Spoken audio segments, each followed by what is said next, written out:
Hi friends, welcome back to our channel. நம்ம சேனலை subscribe பண்ணாதவங்க சப்ஸ்கிரைப் பண்ணிக்கோங்க. மறக்காமல் லைக் பண்ணி சப்போர்ட் பண்ணுங்கள். இன்றைக்கான எபிசோடில் என்ன நடக்குது பார்த்தீங்கன்னா, தீபா மனமுருகி சாமிக்கிட்ட வேண்டிப்பாங்க.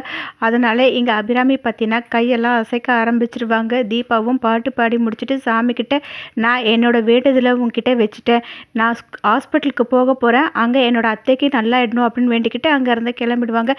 நெக்ஸ்ட் சீனில் பார்த்தீங்கன்னா, கார்த்திக் டாக்டர்கிட்ட இப்போ அம்மாவுக்கு எப்படி இருக்குது அப்படின்னு கேட்பாங்க. அப்போ டாக்டர் உங்கள் எல்லாருக்குமே நான் ஒரு சந்தோஷமான விஷயம் சொல்ல போகிறேன். உங்கள் அம்மா ஆபத்தான கட்டத்துலேருந்து வந்துட்டாங்க. இது எல்லாமே ஒரு மெடிக்கல் மிராக்கிள் தான். நீங்கள் எல்லாருமே கடவுள்கிட்ட வேண்டிக்கிட்டீங்க பார்த்தீங்களா, அதனால தான் நடந்திருக்கு. நாங்கள் கூட கொஞ்சம் கூட எதிர்பார்க்கவே இல்லை. இப்போ அவங்களே நல்லாவே ப்ரீத் பண்ணுறாங்க, ஒரு பிரச்சனையும் இல்லை அப்படின்வாங்க. அதை கேட்டால் கார்த்திக் மற்ற எல்லாருமே ரொம்பவே சந்தோஷப்படுவாங்க. அப்போ அருணாச்சலம் நம்ம கடவுள்கிட்ட வேண்டிக்கிட்டதுனால எல்லாமே நல்லபடியாக நடந்துடுச்சு கார்த்திக் அப்படின்னு சொல்லிட்டு இருக்கும்போது, அப்போ ரம்யாவும் நல்லதாக போச்சு, நானும் பண்ண பரிகாரம் வீணாகலை, ஆண்டி பொழைச்சிக்கிட்டாங்க அப்படின்வாங்க.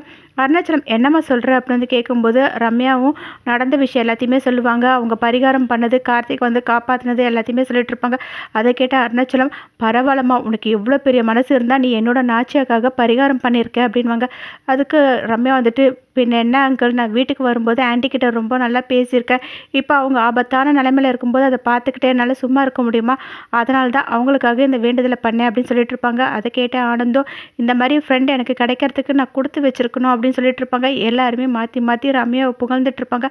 அதை பார்த்து ஐஸ்வர்யா, சார் நம்ம காசு கொடுத்து பூஜை பண்ண சொன்னது எல்லாமே வேஸ்ட்டாக போயிடுச்சு, இப்போ நம்ம மாமியார் பொழைச்சி நல்லா வரப்போகிறா, அதை நம்மளால வேடிக்கை மட்டும்தான் பார்க்க முடியும். எல்லாருமே புகழ்ந்துட்டு இருக்காங்க ரம்யாவை. சரி, பின்னாடி யூஸ் ஆகும், நம்மளும் புகழ்ந்து வைக்கலான்ட்டு நீ பண்ணது ரொம்ப பெரிய காரியம் அப்படின்னு ரம்யா கிட்ட சொல்லுவாங்க. அதை கேட்ட ரம்யா, இதில் என்ன இருக்குது, என்னோட குடும்பம் மாதிரி தானே இதுவும் அப்படின்னு சொல்லிட்டு இருப்பாங்க. அதை கேட்ட மீனாட்சிக்கு தான் ஒரு மாதிரி ஃபீல் ஆகி பார்த்துட்டு இருப்பாங்க. கரெக்டாக தீபாவும் பார்த்தீங்கன்னா ஹாஸ்பிட்டலுக்கு வருவாங்க. அத்தை பொழைச்சிக்கிட்டாங்க அப்படின்னு சொல்லுவாங்க. அதை கேட்ட தீபா சந்தோஷமாக வரும்போது மீனாட்சி போய் தீபாவை கட்டி பிடிச்சிட்டு, உன்னோட வேண்டுதல் எதுவுமே வீணாக போகல தீபா, நம்ம அத்தை பொழைச்சிக்கிட்டாங்க, எனக்கு ரொம்ப சந்தோஷமாக இருக்குது அப்படின்னு சொல்லிட்டு இருப்பாங்க. அதை கேட்ட உடனே எல்லாருமே ரொம்பவே சந்தோஷப்படுவாங்க. அப்போ தீபா நானும் சாமிக்கிட்ட வேண்டிட்டு வந்தேன், பரவாயில்ல, கடவுள் நம்மளை கைவிடலை அப்படின்னு சொல்லிட்டு இருக்கும்போது, அதுக்கு அருணாச்சலம், கடவுள் மட்டும் இல்லாமல் ரம்யாவும் இதுக்கு ஒரு காரணம், இப்போ தான் எல்லாத்தையுமே சொன்னா அப்படின்வாங்க. அதை கேட்ட தீபாவும், ஆமாம் மாமா, அவளும் பரிகாரம் பண்ணா, அதுவும் ஒரு காரணம், ரொம்ப தேங்க்ஸ் அம்மு அப்படின்னு சொல்லிட்டு இருப்பாங்க. அதை கேட்ட உடனே ரம்யா, என்னடி என்னை தனியாக பிரித்து பேசுகிறேன், நானும் இந்த குடும்பத்தில் ஒருத்தி தானே அப்படின்னு சொல்லிட்டு இருப்பாங்க. அதை கேட்ட உடனே அங்கே ஒரு டாக்டர் வந்துட்டு இருப்பாங்க. கார்த்திக், சரிங்க டாக்டரா, அம்மாவை போய் பார்க்கலாமா அப்படின்னு கேட்பாங்க. எல்லாருமே போகக்கூடாது, யாருன்னா ஒருத்தர் போங்க அப்படின்வாங்க. அப்போ கார்த்திக் அவங்க அப்பா கிட்ட, நீங்கள் போய் பார்த்துட்டு வாங்க அப்படின்வாங்க. அதுக்கு அருணாச்சலம், நான் உள்ளே போனால் அழுதுருவேன்ப்பா, நீயே போயிட்டு வா அப்படின்வாங்க. அப்போ அருண் ஆனந்த் எல்லாருமே கார்த்திக் கிட்ட, நீ போய் பார்த்துட்டு வா அப்படின்னு சொல்லுவாங்க. கார்த்திக்கும் உள்ளே போய் அவங்க அம்மாவை பார்த்துட்டு கண் கலங்கிட்டு, அம்மா நீங்கள் இல்லாதது ஒரு வெறுமையாக இருக்குமா, வீடே யாருமே இல்லாத மாதிரி எனக்கு ஃபீல் ஆகுது. அது மட்டும் இல்லாமல் நான் எந்த ஒரு சாமிக்கிட்டேயும் வேண்டிக்கவே இல்லை, ஏன்னா நீங்கள் தானேம்மா என்னோட கோவில் சாமி எல்லாமே, நீங்கள் சீக்கிரமாக பொழைச்சி வரணுமா, நான் உங்களை நம்ம வீட்டுக்கு கூப்பிட்டு போகணுமா அப்படின்னு கண் கலங்கி அழுவார். அந்த கண்ணீர் பார்த்தீங்கன்னா அபிராமியோட கையில் விழும், அந்த கை அசையும். அதை பார்த்தோன்னே அம்மா அம்மான்னு கூப்பிடுவாங்க. ஆனால் அபிராமி கண் முழிச்சே பார்க்க மாட்டாங்க. அப்போ கார்த்திக் வெளியே வருவாங்க. எல்லாருமே என்ன ஆச்சுன்னு விசாரிப்பாங்க. அம்மாவுக்கு சீக்கிரமாகவே குணமாயிடுவாங்க, அது என்னால் ஃபீல் பண்ண முடியுது அப்படின்னு சொல்லிட்டு இருப்பாங்க. அதை கேட்ட உடனே எல்லாருமே ரொம்ப சந்தோஷப்படுவாங்க.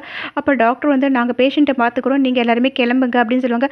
அப்போ அருண் ஆனந்த், வா கார்த்திக் நம்ம போகலாம் அப்படின்னு கூப்பிடுவாங்க. அப்போ கார்த்திக் இல்லை நான் இங்கே இருக்கேன் அப்படின்னு சொல்லிட்டு இருப்பாங்க. அப்போ தீபா எல்லாருமே போகும்போது கார்த்திக் தீபா கூப்பிடுவாங்க. தீபாவும் கார்த்திக் கிட்ட போயிட்டு, அத்தை பொழைச்சிட்டாங்க, இந்த நிமிஷம் நான் எவ்வளோ சந்தோஷமாக இருக்கும் தெரியுங்களா, கொஞ்ச நாளாக அத்தைக்கு என்ன ஆகுமோ ஏதாகுமோன்ற ஒரு மன உளைச்சலோட இருந்துட்டு இருந்தேன், இதுக்கு எல்லாத்துக்குமே கடவுள் ஒரு முற்றுப்புள்ளி வைக்கிற மாதிரி நம்மளை கடவுள் சந்தோஷப்படுத்திருக்காரு அப்படின்வாங்க. அதை கேட்ட கார்த்திக் அம்மா பிழைக்கிறதுக்கு உங்களோட வேண்டுதல் தான் காரணம், எனக்கு நல்லாவே தெரியும் அப்படின்வாங்க. அதை கேட்ட தீபா என்னங்க சொல்கிறீங்க, என்னோட வேண்டுதல் தான் காரணமா, எனக்கு ஒன்றும் புரியலையே அப்படின்னு கேட்பாங்க. அப்போ கார்த்திக் ஆமாங்க, நீங்கள் கோவிலில் பாடினீங்களா, அதை நான் பார்த்தேன் அப்படின்வாங்க. இதை ரம்யா கேட்டு அப்படியே டென்ஷன் ஆகிட்டு இருப்பாங்க. அப்போ தீபா நான் பாடினதை நீங்கள் பார்த்தீங்களா, அப்போ நீங்களும் கோவிலுக்கு வந்திருந்தீங்களா அப்படின்னு கேட்பாங்க. அப்போ கார்த்திக் ஆமாம் அப்படின்றது நடந்த விஷயத்த சொல்லுவாங்க. தீபா பாடிட்டு இருக்கும்போது கார்த்திக் கோவிலுக்கு வருவாங்க. அவங்க மனமுருகி வேண்டதை கார்த்திக் பார்த்துட்டு அங்கேருந்து கிளம்பி போயிடுவாங்க. அது எல்லாத்தையுமே தீபா கிட்ட சொல்லுவாங்க. உங்கள் வேண்டுதல் பழிச்சு அம்மாவும் பொழைச்சிட்டாங்க, இப்போ தான் என்னோட மனசில் இருக்க கஷ்டம் எல்லாமே போயிட்டு நான் நிம்மதியாக இருக்கேன் அப்படின்வாங்க. அதை கேட்டால் தீபா இல்லைங்க, நான் பாடினதை விட நீங்கள் உங்கள் அம்மா மேலே வச்சிருக்க பாசம் தான் அவங்கள காப்பாற்றி கொண்டு வந்திருக்கு அப்படின்வாங்க. அதை கேட்டால் கார்த்திக்கும் தீபா கிட்ட, அம்மா பொழைச்சிட்டாங்க, எனக்கு அது போதுங்க, எனக்கு ரொம்ப சந்தோஷமாக இருக்குது அப்படின்னு சொல்லிட்டு இருப்பாங்க. இந்த ரம்யா பார்த்தீங்கன்னா செம்ம கோமா அங்கேருந்து கிளம்பி போயிடுவாங்க. கார்த்திக் தீபா கிட்ட அவங்க அனுப்பின வீடியோ மெசேஜை காட்டிட்டு, இதை நீங்கள் தானே எனக்கு அனுப்புனீங்க, எதுக்காக அனுப்புனீங்க அப்படின்னு கேட்பாங்க. அதுக்கு தீபா கார்த்திக் கிட்ட சொல்லுவாங்க, அம்முவை சமாதானப்படுத்துறதுக்காக அப்படின்வாங்க. அப்போ நீங்கள் பரிகார பூஜை பண்ண போகிறது அம்முக்கு தெரியுமா அப்படின்னு கேட்பாங்க. அவளுக்கு தெரியுமே, அவள் தான் இந்த பூஜைக்கு எல்லாமே ஏற்பாடு பண்ணாங்க அப்படின்னு வந்து சொல்லிட்டு இருப்பாங்க. அது கேட்ட கார்த்திக் செம்ம டவுட்டாகி பார்த்துட்டு இருப்பார். இப்படி இந்த எபிசோட்